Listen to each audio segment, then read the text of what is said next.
여러분 그 지금 보고 계시는 그 화면 밑에 빨간색 버튼에 구독이라고 있습니다. 그거를 빨리 눌러주시면 저희가 구독과 그 좋아요 이렇게 생긴 거 있습니다. 이것도 눌러주시고 구독과 좋아요 그리고 알림 설정 많이 해주시기 바랍니다.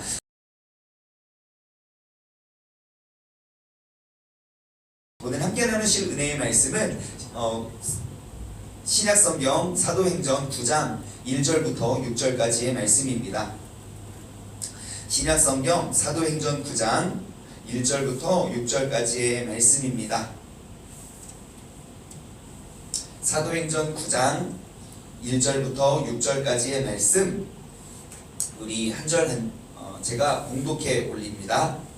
사울이 주의 제자들에 대하여 여전히 위협과 살기가 등등하여 대제사장에게 가서 다메섹 여러 회당에 가져갈 공문을 청하니 이는 만일 그 도를 따르는 사람을 만나면 남녀를 막론하고 결박하여 예루살렘으로 잡아오려 함이라.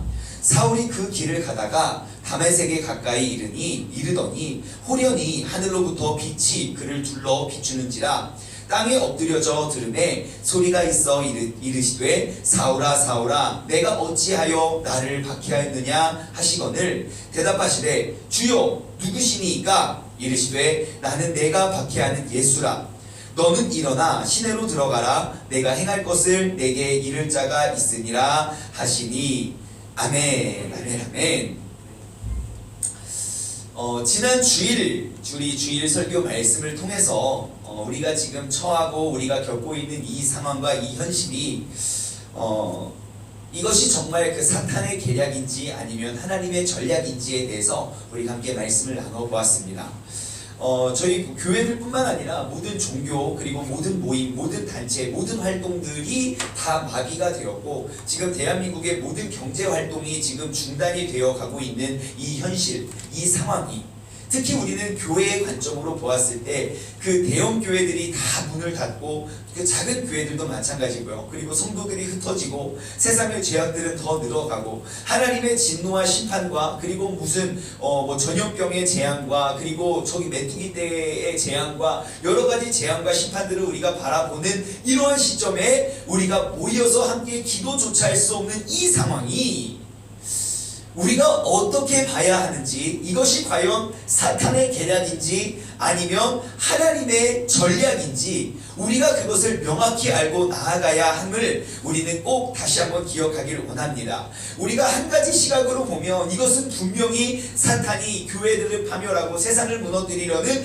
그러한 계략이다라고 볼 수 있지만 우리는 다른 관점, 다른 시각으로 바라보면 우리의 믿음의 눈을 들어서 믿음의 눈을 들어 주를 보니 이 또한 지나가리라. 그 주님의 눈을 들어 하나님의 뜻을 바라보면 하나님의 전략이 될 수 있다는 사실에 대해서 우리가 지난 주일날 말씀을 통해 나누어 보았습니다. 여러분, 우리는 믿음의 사람입니다. 믿음의 사람은 믿음의 눈을 가지고 세상을 살아가는 사람이지요. 그렇다면 우리가 믿음의 눈을 들어서 주님께서 행하실 일들을 또 내게 맡기신 귀한 사명을 우리가 붙잡으면 지금껏 우리가 상상하지 못하고 지금껏 우리가 경험하지 못했던 놀라운 하나님의 전략을 발견하게 될 줄 믿습니다.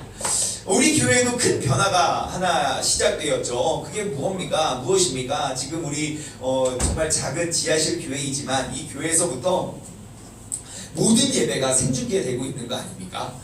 예, 이게 만약에 이러한 사태가 없었더라면 저희 교회 무슨 유튜브 생중계는 한 번도 생각해보고 계획한 적도 없었지만 아무튼 그렇게 되다 보니까 정말 유튜브에 더욱더 많은 설교와 많은 예배들이 막 업로드되고 있음을 우리는 또 알 수 있습니다. 저희 교회뿐만 아니라 모든 교회들이 또 새로운 유튜브를 통해서 알 수 있는 건 새로운 교회의 사역의 형태가 막 시작됐어요. 영상으로 함께하는 21일 기도회도 그렇고 영상으로 함께하는 특별 새벽 기도회도 그렇고 정말 교회들마다 나라들마다 정말 새로운 사역의 변화, 새로운 사역의 패턴이 열려졌다는 것을 우리는 알 수 있지 않습니까? 그래서 우리가 오늘도 이 시간에 다시 한번 하나님께서 계획하신 그 사역의 전략은 무엇이고 그리고 또 이 시간 우리에게 또 나에게 허락하신 맡겨주신 귀한 사명이 무엇인지 우리가 함께 발견해 가길 소망합니다.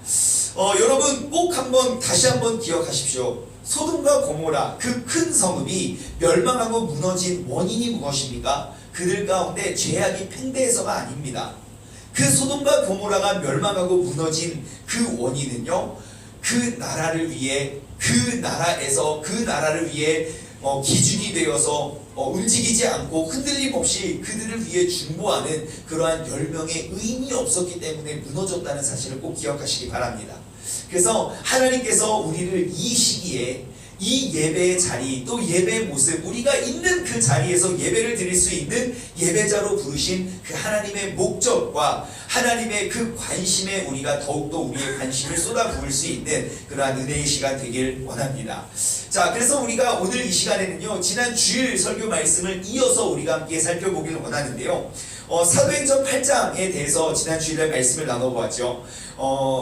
그 스데반 집사님이 이제 사도행전 7장 말미에 순교를 당합니다. 그래서 그분이 복음을, 예수님이 하나님의 아들임을 증거하고 전파하다가 이제 교회의 세력이 점점점 크게 커지고 나니까 이것은 다 신성모독이고 이것은 잘못됐다. 그래서 결국 스데반 그 7명 뽑았던 그 초대교회 리더 중에 한 사람을 모든 사람들 보는 앞에서 공개 처형을 하게 됩니다. 그리고 그곳에서부터 본격적인 핍박이 시작되죠. 그래서 그곳에서 내가 버텨내고 견뎌낼 수 없는 사람들이 이제 마지못해 정말 죽음을 피하기 위해서 도망가고 피하게 되기 시작한 그곳이 바로 예루살렘과 온 유대와 사마리아와 땅 끝까지 이르러 주님의 복음의 말씀이 증거되고 전파되는 그 역사의 시작점임을 우리는 발견할 수 있습니다. 자, 그러면 이제 오늘은요, 과연 하나님께서는 그 어떠한 전략을 세우셨고 그 전략을 어떻게 이루어 가시는지 우리가 한 가지 그 지혜를 발견하길 원합니다. 오늘 본문 말씀 바로 9장인데요. 9장 1절부터 함께 우리가 살펴보길 원합니다. 사울은 이제 바울이죠. 자, 사울이 주님의 제자들에 대하여 여전히 위협과 살기가 등등하여, 자, 지금 사울이 원한을 품고 사울이 마음속에 막 이러한 분노와 증오가 가득한 그 살기가 등등한 대상이 누굽니까? 바로 주님의 제자들입니다. 여러분, 이 주님의 제자들이라는 이 단어를 한번 꼭 기억하십시오. 이따가 이 제자들이, 예수님께서 이 제자들을 뭐라고 표현하시는지 뒤에 설명이 나옵니다. 자, 사울이 주님의 제자들, 그 주님의 자녀들, 지금 이 자리에 있는 우리와 같이 그 주님의 도를 따르는 그 주님의 제자들에 대해서 여전히 위협과 살기가 등등해서 이제 대제사장을 찾아갑니다. 대제사장을 찾아가서 이제 공문을 한 가지 청하는데요. 2절입니다. 다메섹 여러 회당에 가져갈 공문을 청합니다. 자, 지금 예루살렘에서 다메섹에 이르게 되는데, 자, 그렇다면 예루살렘은 어디고 다메섹은 어딘지 지형적으로 이것을 거리를 계산해 보니까 예루살렘에서 다메섹까지의 거리가 213km입니다. 213km. 그러니까 213km면 세종에서 어디까지 가는 거리냐면요, 세종에서 서울 한 120, 130km밖에 안 돼요. 그러니까 지금 예루살렘에서 다메섹까지의 거리를 제가 대충 찾아보니까 딱 맞진 않지만 얼추 비슷하게 세종에서 위로는 춘천, 닭갈비 유명한 데 있잖아요. 여기서 춘천까지의 거리가 한 200, 한 2, 30km 되거든요. 그러니까 위로는 춘천까지고요. 밑으로 내려가면요, 대구 지나서 한 포항 정도, 부산은 좀 더 멀고 한 포항 정도, 세종에서 포항 거리가 한 200, 30km 되거든요. 그러니까 밑으로는 포항, 위로는 춘천까지 그 먼 거리를 사울이 출발합니다. 뭘 하러 갑니까? 이제 그곳에서 예수님의 제자들, 그곳에서 활동하고 있는 그 그리스도교인들을 다 잡아다가 그들을 결박하기 위해서 이제 나아가지요. 자, 그래서 우리는 다메섹이 어떠한 도시인가에 대해서 조금 나눠보기를 원해요. 다메섹은요, 왜 사울이 내가 살기가 등등해서 왜 다메섹으로 갔을까요? 내가 기독교인들 다 잡아넣기 위해서 왜 다메섹으로 갔을까요? 이유가 있지 않겠습니까? 다메섹에 가면 뭐가 많아요? 주님을 믿는 사람들이 많기 때문에 갔겠죠. 거기에 물고기가 많으니까 낚시하러 거기 간 거 아닙니까? 내가 살기가 든든해서 그곳에 가서 그 땅에 가면 내가 잡아놓을 사람들이 가득가득 몰려있기 때문에 다메섹이라는 도시를 정해서 갔을 겁니다. 그래서 다메섹은 어떠한 곳이냐? 아주 역사가 깊고 오래된 도시예요. 그리고 그 당시 초대교회 당시에도 매우 큰 도시였습니다. 그리고 자 보십시오. 2절 말씀 다시 보시면 다메섹에 그 다음 나오는 단어가 뭡니까? 여러 회당에 가져갈 공문입니다. 다시 말해 다메섹에 회당이 몇 개가 있었어요? 여러 개가 있었어요. 그러니까 회당이 하나가 아니라 그 교회, 이 당시에는요, 회당은 그냥 우리가 내가 개척하고 싶다고 막 개척할 수 있었던 때가 아닙니다. 율법에 의하면 내가 안식일날 내가 온전히 쉬어야 되는데 내가 몇 걸음 이상 걸어가면 그것이 또 나에게는 일이 될 수 있기 때문에 곳곳에 사람들이 많이 모여있는 곳곳에 내가 그 회당을 세웠죠. 오늘날의 천주교 성당 같이요. 곳곳에 지역별로 세웠던 것처럼. 그래서 그 회당들이 많이 여러 개가 있었다는 것은 그곳에 그리스도인들이 많이 살았음을 우리는 알 수 있습니다. 그래서 학자들이 추측하건대 아마 4만에서 5만 명 정도의 유대인이 그 당시 다메섹에 있었을 것이고 회당의 숫자는 대략 한 30여 개의 회당이 있었을 것으로 추측을 합니다. 그러니까 사울이 그 대제사장에게 공문을 받는 건 무엇입니까? 내가 이제 다메섹에 가서 그 30여 개 되는 교회들을, 회당들을 돌아다니면서 내가 거기서 예수를 그리스도라 믿는 사람들을 내가 다 잡아다가 이제 예루살렘으로 남자고 여자고 할 것 없이 그것들을 다 묶어가지고 결박해서 예루살렘 그 감옥으로 다 내가 잡아오겠습니다. 내가 이제 기독교의 그 뿌리를 내가 뽑아버리겠습니다. 라는 각오로 떠나죠. 자, 그래서 떠납니다. 다시 2절 말씀 보면요. 다메섹 여러 회당에 가져갈 공문을 청합니다. 그 공문의 내용은 무엇입니까? 이는 만일 그 도를 따르는 사람들을 만나면 누구를 만나면요? 그 도를 따르는 사람들이요. 도가 뭐죠? 한문인 건 아시죠? 도, 무슨 도일까요? 조개걸육모도가 아닙니다. 예, 뭐 윷도 이런 거 아니에요? 뭐죠? 길도죠, 길도. 다시 말해, 지금 사울이 잡아서 죽이고자 하는 그 대상이 누구냐면, 만일 그 도를 따르는 사람, 그 길을 따르는 사람, 그럼 그 길은 무슨 길입니까? 지금 유대 사람들이 여태까지 신앙생활을 해왔던 그 길입니까? 아니죠. 우리가 율법에 조금도 흠이 없었던 바리새인과 서기관들, 지금 그 사람, 그 바리새파들이 가서 잡아 죽이려고 하는 그 대상은 누구의 길입니까? 예수 그리스도께서 걸어가셨던 길이지요. 예수님께서 걸어가셨던 길. 다시 말해, 만일 그 예수님께서 걸어가시는 그 길을 따르는 사람을 만나면 이것이 지금 그 공문의 대상입니다. 여러분, 신앙생활이 무엇입니까? 신앙생활은요, 주님께서 행하셨던 그 도를 따르는 것이 신앙생활입니다. 주님께서 걸어가셨던 그 길을 내가 뒤따라가는 것이 신앙생활입니다. 여러분, 우리는 주님께서 가셨던 그 길을 따르는 사람입니다. 넓은 길을 가는 사람이 아니라 주님께서 걸으셨던 그 길, 우리는요 그 길을 따르는 자들이 되어야 됩니다. 그렇다면 우리는 주님께서 어떠한 길을 가셨는지 우리가 알아야 될 거 아닙니까? 여러분, 주님께서 어떠한 길을 가셨고 어떻게 가셨고 여러분 아십니까? 우리가 어떻게 알 수 있습니까? 우리가 알지 못하고 관심을 갖지 못하면 우리는 죽었다 깨나도 주님께서 가셨던 그 도를, 그 길을 우리는 따라갈 수 없잖아요. 그러면 우리가 걸어가고 있는 우리 신앙생활의 이정표, 좌회전하세요, 우회전하세요, 일로 가면 어디에 가고 일로 가면 어디가 나옵니다.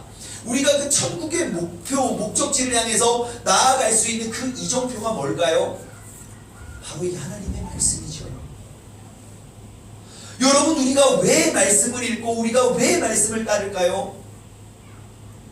그 길을 찾기 위해서. 이 하나님의 말씀은요, 내가 알고 싶고 내가 궁금하고 또 내가 발견하고 싶은 내게 은혜되고 내게 적용이 되는 말씀만 골라먹는 재미가 있는 책이 아니고요, 주님께서 어떠한 길을 어떻게 가셨는지 주님께서 행하셨던 그 길의 이정표가 되고 있는 것입니다. 그렇다면 우리도 이 하나님의 말씀을, 이 주님께서 걸으시고 주님께서 행하셨던 그 길을 우리가 발견할 수 있는 우리의 삶의 이정표로 삼아야 되는 줄 믿습니다. 그래서 우리 교회가 큐티 사역을 하는 이유가 바로 그것입니다. 우리가 큐티를 왜 합니까? 내가 좋은 말씀, 내 상황에 맞는 말씀만 내가 골라 먹는 것이 아니라 그냥 순서대로 쫙 하나님께서 나에게 그날 어떠한 말씀을 주셨고 내가 그 말씀을 가지고 어떻게 행할 수 있는지 내가 하루하루의 인생과 하루하루의 삶에 내 삶의 이정표로 삼기 위해서 우리가 말씀 묵상을 하는 것입니다. 우리가 그냥 특정한 책만 보는 것이 아니라 전체 성경을 우리가 쭉 훑어보고요, 그리고 수요일날 저녁에는 우리가 강해 설교를 하는 이유가 바로 그것입니다. 그때에는 월화수목금 토일 우리가 그 큐티 설교를 쭈르륵 진행하지만 그 중에 더 집중해서 우리가 살펴보고 나눠볼 그 주제에 대해서 우리가 깊이 파헤치고 있는 것 아닙니까? 여러분 꼭 기억하십시오. 우리는요, 주님께서 걸어가셨던 그 길을 따르는 자들이 되어야 됩니다. 그러기 위해서 오늘도 주님께서 나에게 허락하여 주신 그 말씀의 이정표를 쫓아서 우리가 그 말씀대로 순종하고 나아갈 수 있는 믿음의 사람 되기를 소망합니다. 주님의 도를 따르는 사람들에 대해서 한 가지 더 나누면요, 우리는요 아직 그 길을 알지 못하는 사람들에게 우리는 길을 제시하는 사람이 되어야 됩니다. 내가 그 주님을 만났기 때문에 오늘 우리가 이렇게 함께 예배드리는 거 아닙니까? 주님께서 행하셨던 그 길을 우리는 하나님의 말씀을 통해 우리는 발견하고 이정표를 삼아서 우리는 쫓아가고 나아가지만, 주님을 알지 못하는 사람들은 절대 하나님의 말씀을 보지 않죠. 그 사람들은 우리의 삶을 보고 따라옵니다. 여러분, 아무리 믿음이 좋은 사람이든 아무리 믿음이 안 좋은 사람이든 우리가 이 하나님의 말씀을 딱 끼고요 가가지고 전도합니다. 형제님 혹은 자매님, 내가 믿음이 좋지 않아서 나는 좀 부족하지만 이것은 하나님의 진리의 말씀이니까 이것 보고 꼭 예수님 믿고 천국 가세요 라고 이 성경책을 건네잖아요.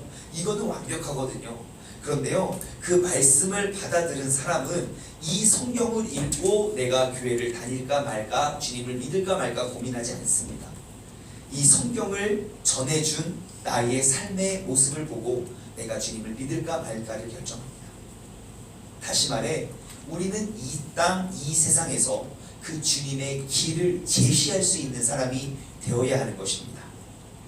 내가 주님께서 행하셨던 그 길을 따라서 내가 가고, 그리고 내가 누군가를 다시금 이끌어 줄 수 있는 믿음의 사람이 바로 오늘 함께 예배드리고 있는 우리 모두가 되어야 할지 믿습니다.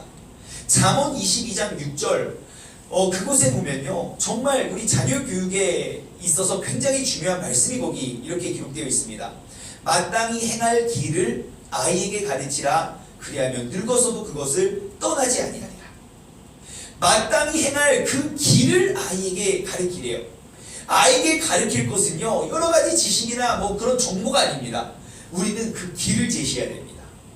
철로 위에 기차가 쭈르륵 가면요, 그 철로를 한번 깔아놓으면요, 그 뒤에 따라오는 추진하는 기차는 하나지만 따라오는 기차가 50개든 100개든 그것은 그 길대로만 따라갑니다.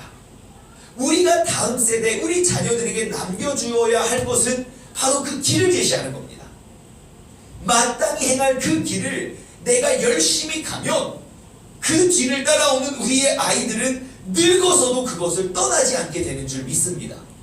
여러분, 그래서 우리가 이번 특세 온가족 큐티 생활 이 주제를 정한 것도 딱 그 이유거든요. 어려서부터 우리 부모님 세대가 이렇게 말씀을 묵상하고 새벽 예배를 드리며 우리가 함께 큐티 나누는 그러한 길을 우리가 제시했을 때 다음 세대도 그 길을 보고 따라가고 그 다음 세대에게 또 다른 길을 제시할 수 있는 사람이 되기 때문입니다.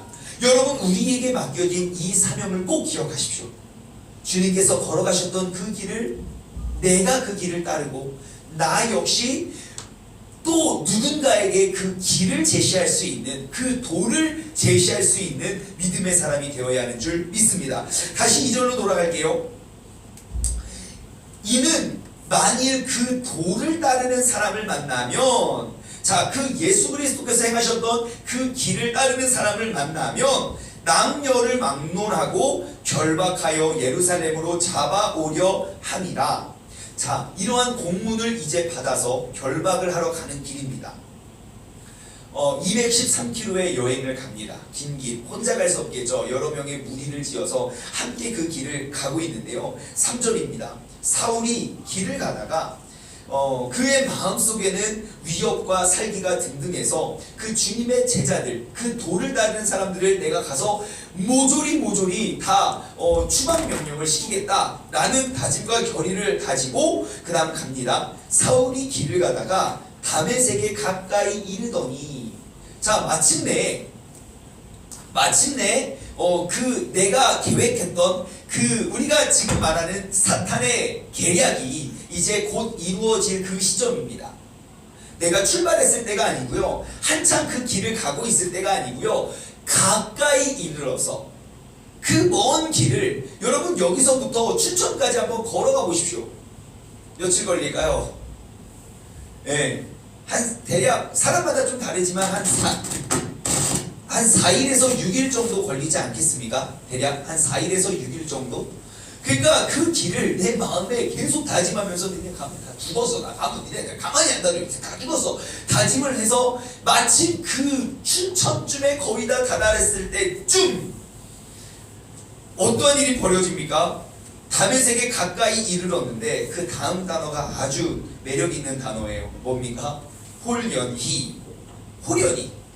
갑자기, 예, 갑자기 하늘로부터 빛이 그를 둘러 비추는지라.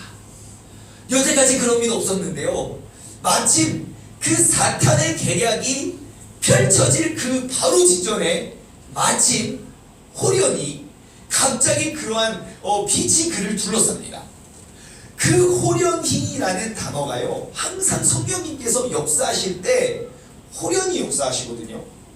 호련히 나타나시고요. 사도행전 2장에 보십시오. 오순절 그 성령님 강림 사건이 어땠습니까? 그들이 모여서 기도하던 때에 호련히 하늘로부터 급하고 강한 바람 같은 소리가 불어닥친 거 아닙니까? 여러분, 하나님께서는 언제 어떻게 어디에서 역사하실지 아무도 모릅니다. 호련히 일하시는 그 주님을 우리가 기억했으면 좋겠어요. 홀련히라는 단어는요, 헬라어 언어 성경을 보면 엑사이프네스라는 단어인데요, 영어로 번역하면 그 뜻은, 그 단어의 뜻은요, suddenly, 갑자기, 그리고 또 다른 뜻은요, unexpectedly예요. unexpected. 내가 그러니까 기대하지 못하고 내가 전혀 예상할 수 없었던 그때. 그러니까 내가 예상했던 내가 기대했던 건 뭡니까? 이것들 가서 다 죽었어. 내가 그곳에 가면 공문 보이냐? 니네들 다 죽었어. 이제 오늘이 교회 가는 마지막 날이야. 교회를 택하든 아니면 주님을 저주하든 그것을 기대하고 나아갔는데, 그때 갑자기 호련히 내가 전혀 예상하지 못하고 전혀 기대하지 못했던 그 일이 발생되죠. 여러분, 항상 그 하나님의 전략은요, 호련히 속에서 역사합니다. 세상이 다 넘어가는 것 같고 사람들이 다 죽어가는 것 같고 교회들이 다 무너져가는 것처럼 보여질지라도 호련히 우리가 예상하지 못한 하나님의 놀랍고 위대한 계획을 우리는 발견해야 하는 그런 믿음의 눈을 가지시기 바랍니다. 여러분, 호련히, 그럼 그 호련히가 언제입니까? 여러분, 내 인생에 그 호련히가 몇 년, 몇 월, 며칠입니까? 우리가 알 수 없죠. 그 호련히가 언제가 될지 모르기 때문에 우리가 할 수 있는 건 뭡니까? 늘 깨어서 있는 것이죠. 주님께서 내 마음에 언제 찾아오실지, 주님께서 내 마음의 상처를 언제 해결하고 언제 녹이실지, 주님께서 언제 나를 새로운 사람으로 나를 변화시킬지 우리는 알 수 없습니다. 그렇기 때문에 늘 기대하며 우리는 준비해야 됩니다. 정말 마지막 심판, 마태복음 21장이나 24장이나 누가복음 21장이나 그 마지막 심판대에 대해서 이야기하는 그 내용들과 오늘날 우리가 TV에 보는 뉴스의 내용이 굉장히 일치하거든요. 그런데 바로 그때에 마지막 때가 언제 임하십니까? 제자들이 물어봤을 때 주님은 이렇게 대답하세요. 그때와 시는 나도 몰라, 오직 우리 아버지만 아셔. 그때와 시가 언제입니까? 바로 지금 이 단어처럼 호련히 주님께서 임하실 것입니다. 내가 기대하지 못했던 그때에, 내가 예상하지도 못했던 그때에 주님께서는 분명히 역사하실 겁니다. 그러면 우리도 이 호련히의 은혜를 안다면 우리도 기대할 수 있는 거 아닙니까? 내가 지금껏 이걸 열심히 노력했는데 아직도 안 돼요. 하지만 이게 주님께서 행하셨던 길이고 주님께서 가셨던 길이에요. 그러면 내가 정말 그 다메섹에 다다랐을 때쯤 주님께서 나를 통하여 말씀하시고 나의 마음과 생각을 지키시고 변화시키실 수 있는 능력의 하나님임을 여러분 꼭 기억하시기 바랍니다. 포기하지 마십시오. 아직 호련히가 남아있습니다. 여러분 항상 기도하고 항상 깨어 있으십시오. 우리가 항상 준비되어 있는 그때에 주님께서 성령님께서 강하게 역사하실 줄 믿습니다. 자, 다메섹에 거의 다 가까이 이르렀는데 호련히 어떠한 일이 벌어집니까? 하늘로부터 빛이 그를 둘러 비추는지라. 하늘에 엄청나게 큰 빛이 나를 확 둘르니까요. 그 살기가 등등하고 위협적이고 지식도 많고 정말 높은 직위에 정말 아는 것도 많았던 정말 모든 사람들에게 조금도 꿀릴 것이 없었던 그 사울이 어떻게 됩니까? 4절 땅에 엎드려져. 여러분 이게 인간의 한계입니다. 아무리 위대하고 아무리 대단하고 아무리 막 엄청난 능력과 엄청난 돈과 엄청난 것들 갖고 있어도 우리가 눈에 보이지도 않는 이 코로나 바이러스 그것 하나 두려워서 우리가 집 밖에도 못 나가는 것이 인간입니다. 우리 이것이 인간의 한계예요. 아무리 기술이 뛰어나고 아무리 돈이 많고 아무리 가진 것 많아도 내 몸에 침투해온 그 병마 앞에서 우리는 그냥 땅에 엎드려져질 수밖에 없는 연약한 존재입니다.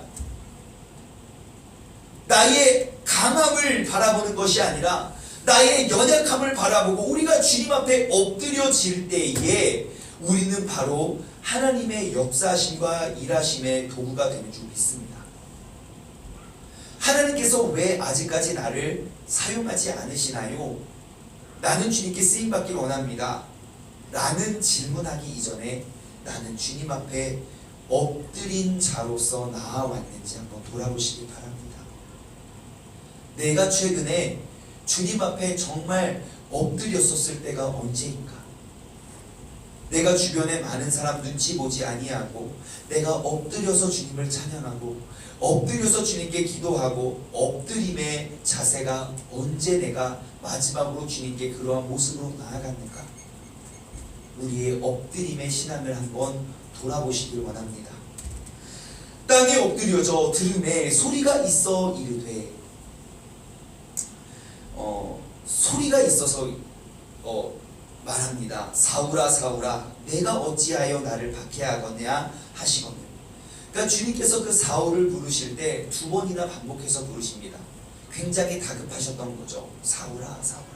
성경에 이름을 2번이나 반복해서 부르는 내용은 3군데 4군데밖에 없습니다.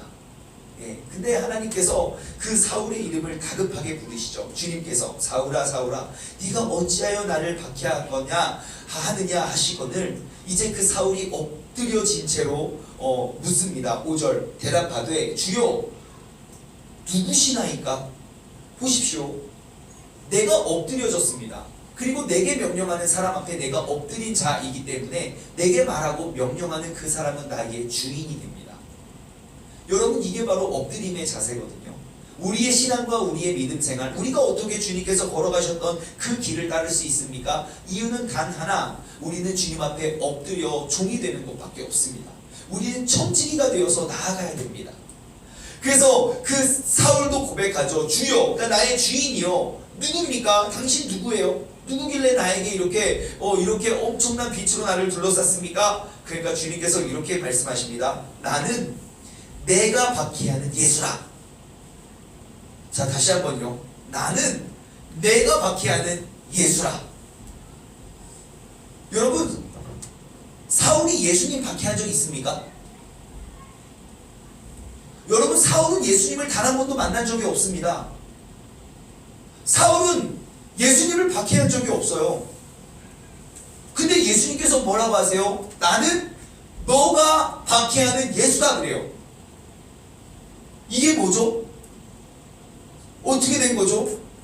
사울은 따질 수 있어요. 나 예수님 박해한 적 없는데요. 나 예수님 만난 적도 없는데요. 나 예수님 박해하지 않았어요. 예수님 믿는 사람들을 박해했지. 말할 수 있잖아요. 근데 예수님은 뭐라고 하십니까? 나는 네가 박해하는 예수다.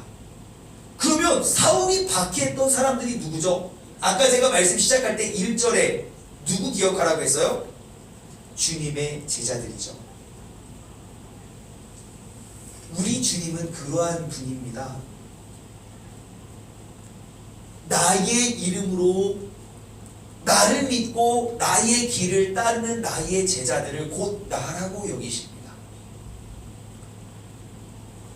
예수님께서는요, 자신의 이름으로 핍박당하는 것을 남의 일로 여기지 않습니다.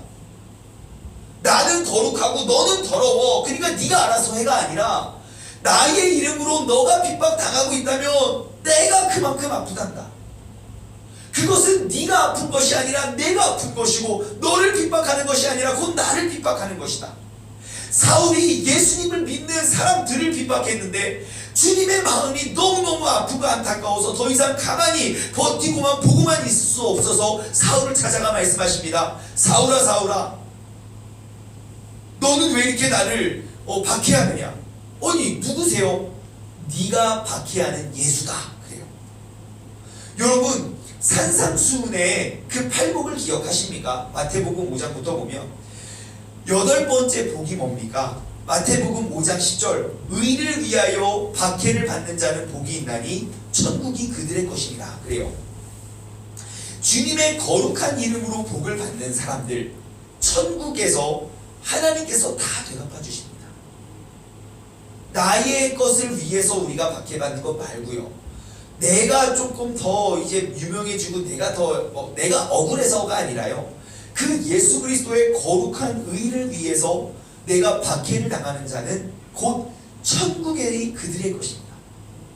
여러분, 우리가 이렇게 힘든 상황 속에서 어려운 곳에서 내가 예배드리고 기도하며 나아갈 수 있는 이러한 모든 환경과 이러한 모든 상황들이요, 주님께서 다 기억하고 계시고 주님께서 천국의 그 많은 보화들로 다 되갚아 주실 줄 믿습니다. 여러분, 우리가 이 주님의 원리를 알면 우리는 어떠한 상황 속에서도 우리는 좌절하거나 절망할 수 없습니다. 그래서 우리는 그 주님의 길을 오늘도 묵묵히 우리는 따라갈 수 있게 되는 것입니다. 다시 5절로 돌아갈게요. 대답하되 주여 누구시나이까? 이르시되 나는 내가 박해하는 예수라. 너는 일어나 시내로 들어가라. 그리고 내가 행할 것을 내게 이를 자가 있느니라 하시니. 내가 행할 것을 내게 이를 자가 그곳에 있네요. 그러면 말씀에 처음으로 돌아갈까요? 여러분, 사울이 다메섹에 왜 갔습니까? 나의 계략으로 나아갔죠. 예수 믿는 사람들 다 죽이러 나아갑니다. 그런데 다메섹에 거의 다 이르렀을 때쯤 호련히 예상하지 못하는 새로운 놀라운 일이 벌어졌고 하나님의 명령이 그에게 임합니다.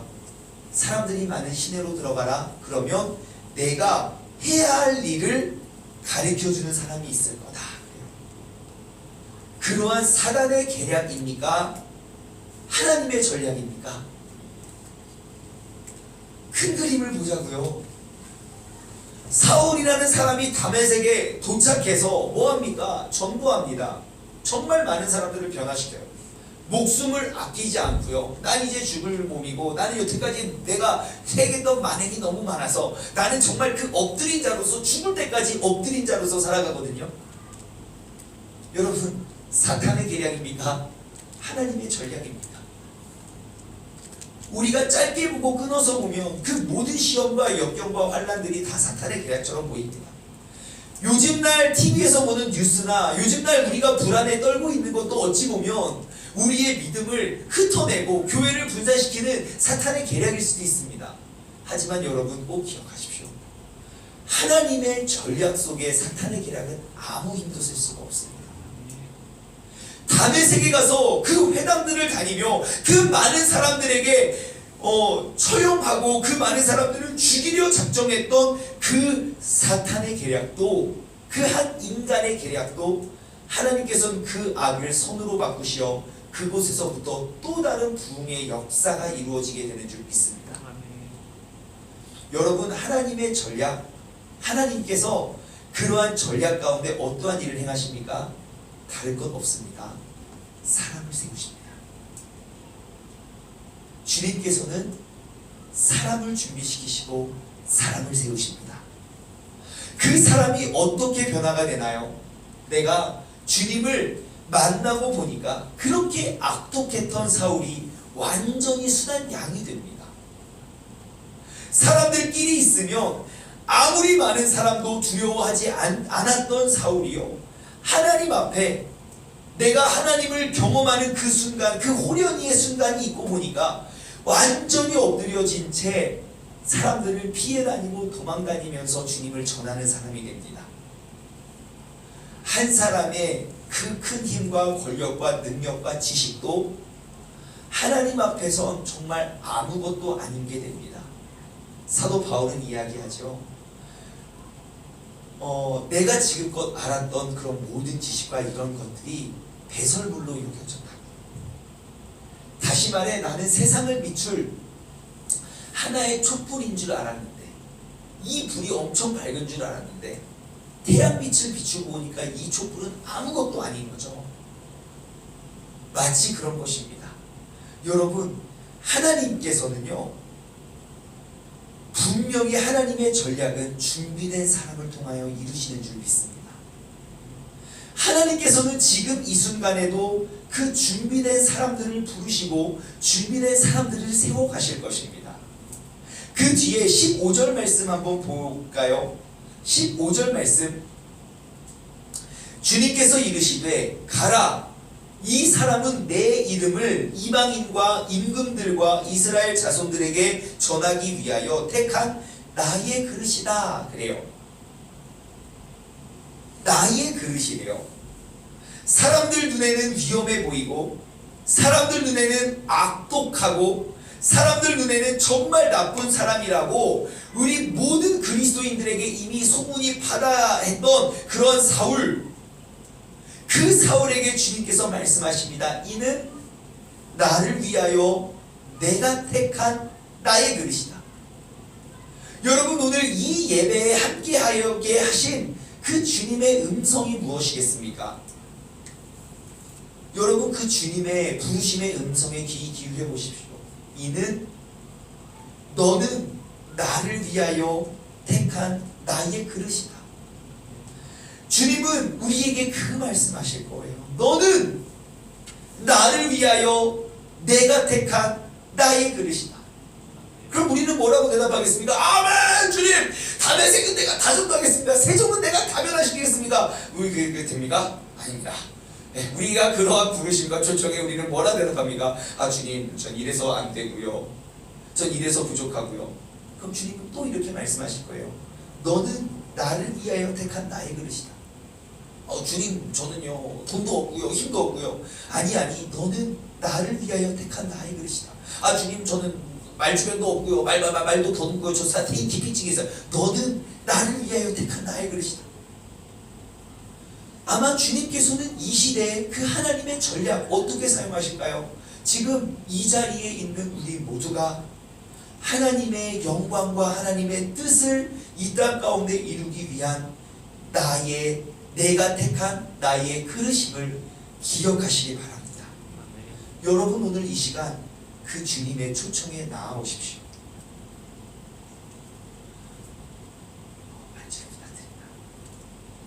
너희는 나를 위하여 택한 나의 그릇이다. 그렇다면 그렇다면 오늘 이 시간, 이 시대에 하나님은 이러한 재앙만 주시지 않습니다. 그 재앙을 극복하고 이겨내고 오히려 그 재앙이 사탄의 계략이 하나님의 전략으로 만들어 그 모든 것들을 변화시키시고 새롭게 하실 그 하나님의 계획에 눈을 뜨시기 바랍니다. 오늘 주님께서는 우리 모두에게 말씀하십니다. 너는 나를 위하여 택한 나의 그릇이다. 너는 나를 위하여 택한 나의 그릇이다. 주님의 초청에 우리가 반응했으면 좋겠습니다. 여러분, 이 자리에 있는 바로 우리가 이 도시의 사울입니다. 나는 다른 마음을 가지고 있고 다른 뜻이 있었을지라도 그 주님의 부르심에 우리가 응답하기만 한다면 우리는 이 도시에 주님의 복음을 전할 수 있는 그러한 믿음의 사람이 됩니다.